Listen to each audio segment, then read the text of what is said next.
Hello, ladies and gentlemen. I hope you're all having a great and wonderful day. It seems that today we have something with related to New York.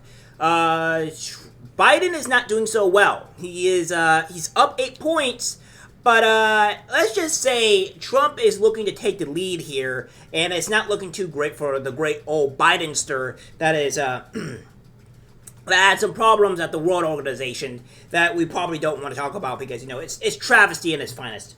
So what we have here is that Biden support slips in deep blue New York. We're a battleground state now. And this is not good for the Democrats. And the Democrats still have a full month until, they can do anything about the great old Joe Biden. So there's that. And we have this here saying that New York President Joe Biden has a new problem. A competitive race in deep blue New York.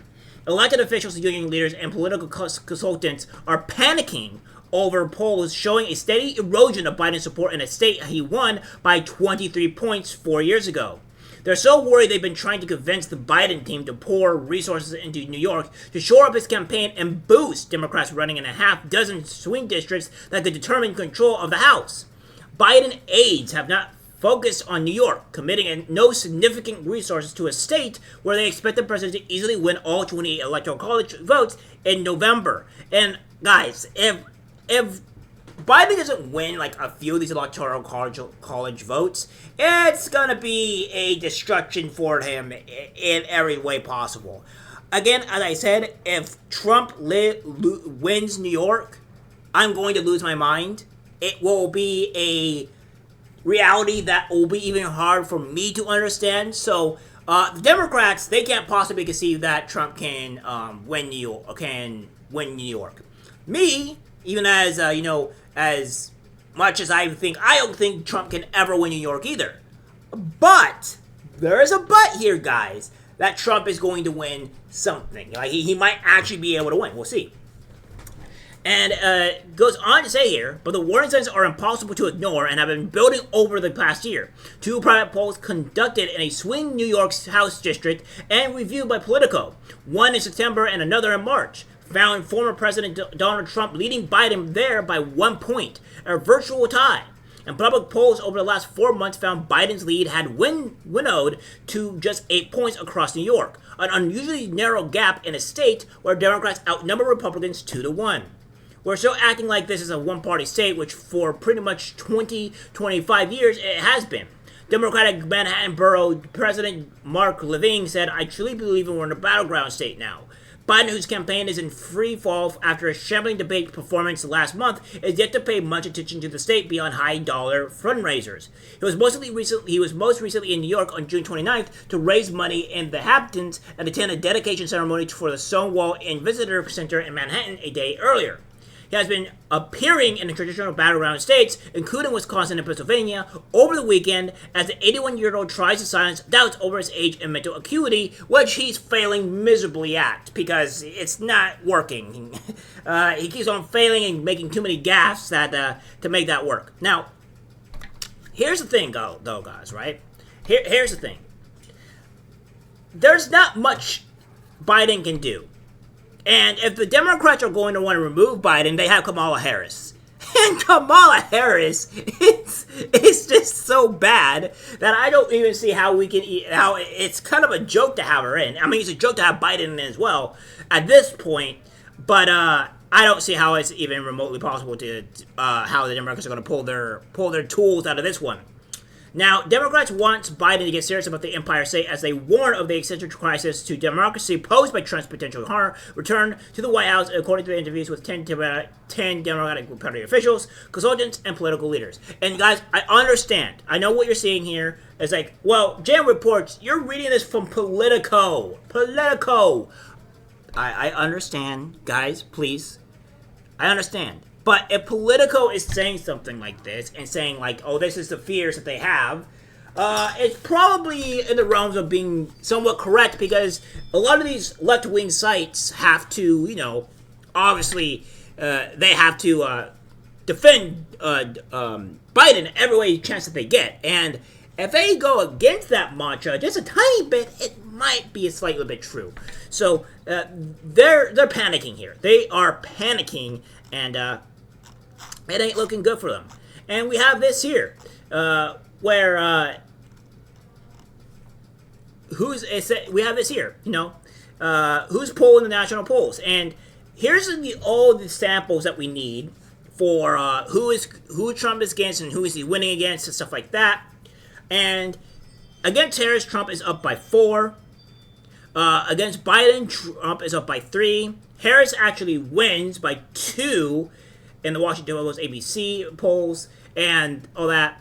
So again, these are what's happening here. But again, Trump is up by if he goes against Biden, he's actually the even thing here is a lot of this is just due to mere fact that he's winning majority of the time, and Biden is neck to neck. So I don't see why they're doing it. And Buttigieg, he's up by 10, Jesus.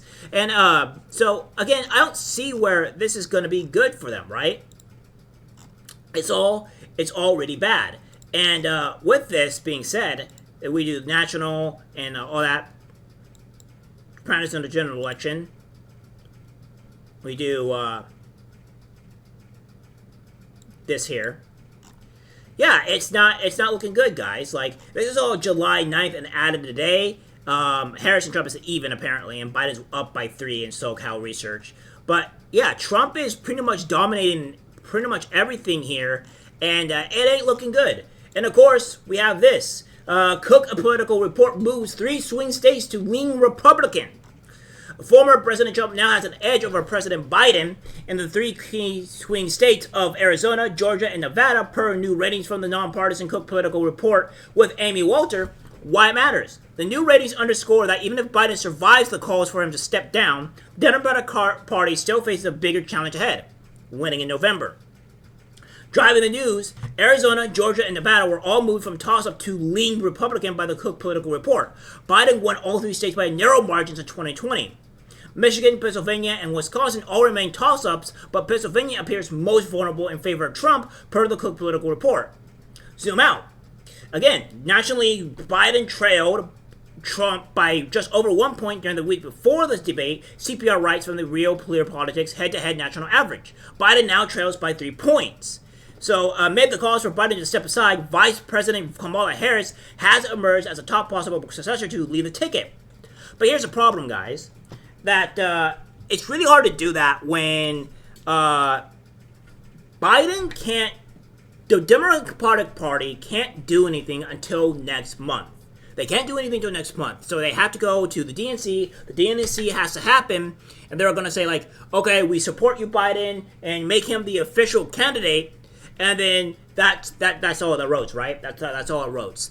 And if Biden drops out now, he all the 100 million that he's gathered across his election and stuff like that doesn't go to Kamala Harris. It just stays float. It could probably go to the DNC, but it stays floating, right? That's just the way it goes.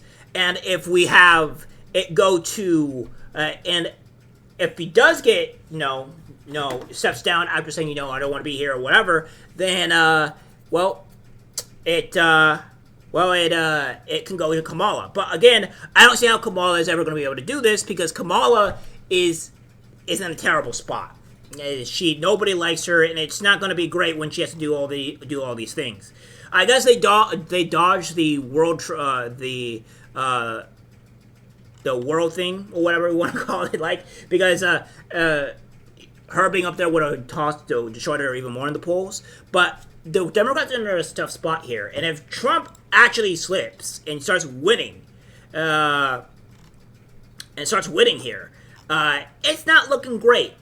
It's not looking great for Biden. And if that's the case, then I don't see to where Biden is going to possibly win this.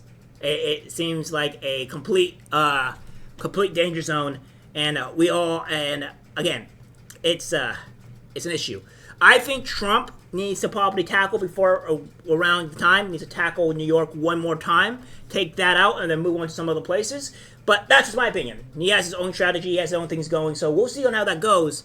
But yeah, it's not looking good for Biden. He's in flames. The Democrats are having a civil war with each other, and it ain't looking too good for them. All right, guys, that's it for the video. Like, subscribe, share. As always, take care, my friend. I'm disgusted by what I see in public. Even people closest to us can't be trusted, because it's algorithmic disease, the social media.